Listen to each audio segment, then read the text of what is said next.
inspire.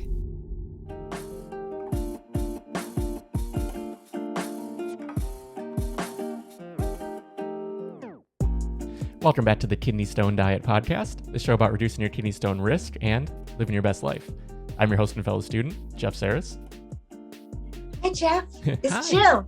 Jill Harris, your kidney stone prevention nurse. I like it's on a video call, just like, hi, it's me. It's really funny. Me. Good to see you. I Hello. like it. But yeah, so we're back again with another listener question this week. And I don't know, maybe we just jump right in. Yeah, let's jump right in. Let's treat the audience with us not blabbing today. Let's go. Hi, my name is Mary, and today I just looked over the oscillate chart that Jill has to just study it and learn things. The one thing that kind of caught me off guard was mini wheats.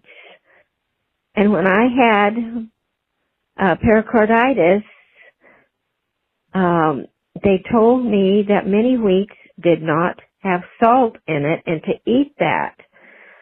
Now I'm guessing the reason that it says no, is it because of the wheat? You can't have wheat when you're on this oscillate diet? Thank you for all your help. I think Mare is saying mini wheats, as in the cereal. Is that correct? Yeah, it sounds like it. Okay. So Mare is saying this is very common. Not this specific question, but people are always like this. I got this, and my doctor said this food is super good for this. And now and also I have kidney stones. And I heard, and Harvard says, this is high in oxalate. So now what do I do? So we've done videos on this before. It's conflicting information. I have different medical conditions. What do I do? And it comes up a lot. And I think we as patients, whether you have kidney stones, cancer, the heart issues, diabetes, whatever we're dealing with, it's like maybe you are dealing with multiple medical conditions, okay? You're dealing with multiple medical conditions, and each person who's helping you is telling you to do a different diet. How the heck do you put all this stuff together? So that's basically the question. So unless somebody is telling you to eat spinach and almonds, you can have pretty much whatever on a low oxalate diet. The key is this. Mary says, my doctor says mini wheats is low salt. That doesn't mean that Mary should be eating mini wheats all day long. Now, I'm not saying Mary is. But because I've worked for years with thousands and thousands of people, I kind of know what they do. When we hear, okay, I'm going to throw me under the bus, okay, because we can all fall prey to this. When I was going through all my cancer stuff and I had an ileostomy, which was they took my rectal cancer out and they had to let my colon rest because it was under, they cut things up. And they had to divert my stool into a bag outside my body. So that's what an ileostomy is now. So my small intestine was here and a bag was around it. So my stool would come out in this bag and I'd have to change it. Why are you telling us this? This is gross, Jill. I'm telling you, listen, don't go nowhere. Just listen. So the colon's job is to take the fluid out of the stool and then it hardens up and we poop it out. Well, so it takes the water out, okay, absorbs the water from the stool. Well, in your small intestine, it's very watery, right? So what was coming out my bag was very watery. So the doctor would be like, oh, you're losing a lot of fluid, eat some white food like carbs, blah, blah, blah. And so I don't eat carbs, people. I eat very low carb. That's just how I roll. That's how my body feels good. I'm not saying you need to do that. I'm just saying what I like to do. I have most energy from that. But at that point, when I had that ileostomy for 6 months, then it came down. I was still so freaked out about my medical condition and being sick, I ate that way for like 6 months later. And I was really blowing up and I wasn't getting any better because carbs don't work for me. So what I'm saying is this: when our doctors tell us something that will help our medical condition, we're just mono-focused on that. And even me, who does this for a living, lost sight of the big picture. And one day I woke up and I'm like, what the hell am I doing? I don't need to do this anymore. But again, when we're sick, we get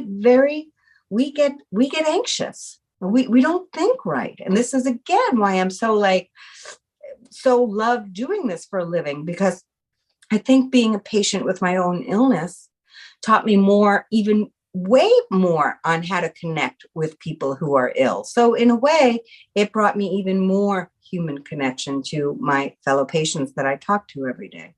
And so what I'm wondering about, Mary, and of course only you can answer this, do you think are you telling me, you're very focused on the mini wheats? Do you want to eat them every single day for breakfast? So what I'm trying to get at is they may be low in salt, which is great for your pericarditis, but there's lots of foods you can have for breakfast that are low in salt. Okay. So I just want to put that out there. And then the other thing I want to put out there is if they are, and I don't know how much oxalate's in them offhand, but wheat does tend to be high. And people will say, and there is a bread video on this channel as well, can I eat bread? Because a lot of people think they can't because wheat is higher in oxalate. But remember, guys, how much wheat is in the one slice of bread you're eating? How much wheat is in the normal suggested portion size of your mini wheats? And if you're eating them with a calcium-based liquid, it's okay, because the calcium is going to bind with the oxalate and it won't be absorbed into the body, right? So, I mean, it's okay, but pay attention to whatever the oxalate level is, you all get 100 unless a doctor has told you differently. In the example of like a bariatric patient, they may get less oxalate, like 50 milligrams per day instead of the 100. So make sure your doctor has told you. But on average, most people can easily have 100 milligrams of oxalate a day, along with getting enough calcium every day so you don't overabsorb the oxalate. But if you're going to have a higher oxalate food, whatever mini wheats is, number one, is it really high? Is it 10 milligrams of oxalate per serving? You have 100, you got a lot left. It's not much more than, it can't be more than, I wouldn't think it's more than 10, but you have to look on the Harvard list. So I did just look, and it's what is it, Jeff? 1 cup is 28 milligrams.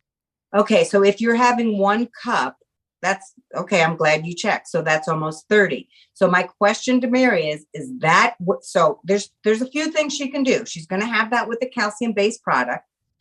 Can she have, if she wants that for breakfast, can she have half a cup?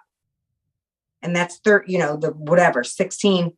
What is it then? What's half of 28? I'm a nurse. I'm not a mathematician. What is it, Jeff? 14. God bless. So 14. Is that where you want to spend your oxalate? If you're telling me, Mary, yeah, that's where I love them, girl. I love them. And that's what I want. Then again, what am I going to say? God bless, go forth. Have them there. But notice that you've already taken up 14. Okay. If you want the 28, you could do that too. But I'm just saying, if it were me, I'm not wasting 28 milligrams of oxalate on some mini wheats. If you want to do it once or twice a week, fine. But there's many low salt options for breakfast. You can have fruit. You can have Ezekiel bread, low sodium, no sodium. You can have yogurt. There's plenty of other things that will fit a heart healthy diet and the kidney stone diet. Use my meal plan. You'll get 100 different ideas you'll get many ideas for breakfast. All simple, 5 minutes, 10 minutes, all low salt. So go to kidneystonediet.com for that. Plenty of choices there. Oatmeal. I mean, there's so many things you can have. It doesn't have to. So what I'm afraid of, although Mary may be sitting back thinking, listen, girl, I'm not saying I'm having it every day. But just because she's asking and worried, it tells me that that's going to be her go-to. So she has different choices. She could have the full cup. She could have half a cup. She could use that as a snack somewhere as a half a cup in her day. She could, and then pay attention to her oxalate for the rest of the day and easily fit that in. I'm just, from my experience with patients, when they're asking me about one food, it's because they want to eat it a lot. Otherwise, they wouldn't be asking about it because they're like, I'm only going to have this once a month. You know what I'm saying? We as human beings like our staple breakfast that we go to for the 100 years. This is what I have. I hear this every day. Jill, I eat my oatmeal with blueberries and my milk every day. I've had that for 25 years and that's what I'd like to keep. Well, the body might want something else. I'm just saying. It's a very intricate machine. It may want something else than oatmeal. This is what we do because we don't want to think about food. We want to go on autopilot. So when patients come to me and tell me, because we go over what they do every day, they do it trepidatiously. Oh shit, she's going to ask me. I got to tell her, blah, blah. I push back and I say, okay, I hear that you like that oatmeal. I hear it. But think, I know you like blueberries and you eat a bushel every day. I hear you.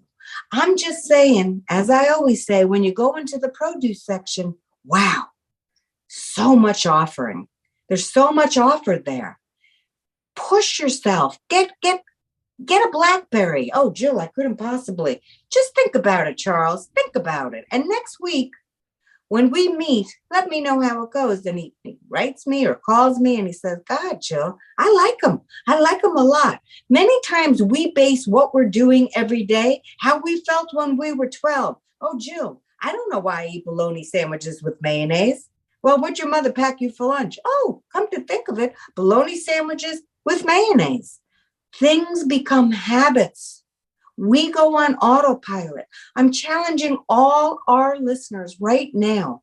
Can you add different produce every week? Jill, it's high oxalate. I have a high fiber, low oxalate.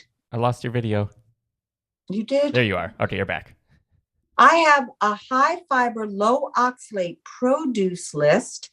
Just Google that. Jill, high fiber, low oxalate produce list. Google that and you'll get a nice chart. Our partner Dave made it. It's beautiful. Tack it, take a picture of it, put it on your phone. So when you go to the grocery, look at all the stuff you can have. We give those free resources out so you can at a glance see, hey, I don't have to eat blueberries for the rest of my life. I can eat all of these. And what I find when patients go on a low oxalate diet because they have not been educated properly, and they're so afraid of making a new stone, their fiber content in their daily life goes way down. Now they're constipated, and they're even more constipated because now they're introducing dairy back into their diet for those that are using dairy to get calcium. So again, there's so much that people do and don't do based upon habits, lack of education, misinformation, all kinds of stuff. So our job here is to get all this stuff in little doable, common sense, practical nuggets. So you can be stone free, lessen your chance for any kind of disease, get your weight in check if you need to do that, and live a healthier life. When you feel strong and energetic and healthy, this does too. This and this go together. So once you educate this, you can help this, your body. And I'm pointing to my head, Spotify and Apple Music people, and my body. Once you rethink and use your head on how you should nourish your body and how you talk to yourself, all the emotional things we go through, how we cope with it, hopefully not with food anymore. And we learn to nourish our body properly. And that means understanding what does a low oxalate diet mean. And especially if you have conflicting dietary information from different people, that can be very confusing to patients, just like it is to Mary. She wants to keep her heart healthy and she wants to watch her sodium because she's a kidney stone former and a heart patient. So she was told mini wheats are good. My inclination says to me that Maya wants to eat those a lot because that's a safe food for her. Okay. So there's all that. That's it, Jeff. That's what I got. Well, yeah, that was perfect. And thank you, Mary, for the question. I think that's a wonderful question just to touch on for everyone. And if you're listening and you have a question, that number is 773-789-8763. And we'd love to feature you on a future episode. But with that, you can head over to kidneystonediet.com if you want to dive into any of the free resources, sign up for the weekly email newsletter that Jill sends out every Saturday, find the Kidney Stone Prevention group, or the course or the meal plans that Jill alluded to earlier. But yeah, we appreciate you for taking your time, listening, for calling in, giving us these great questions to answer every week. Love them. And with that, we'll sign off and see you next time. Thanks, everybody. Subscribe if you're liking the videos. And thank you, Mary. Wonderful question. Everybody have a great day.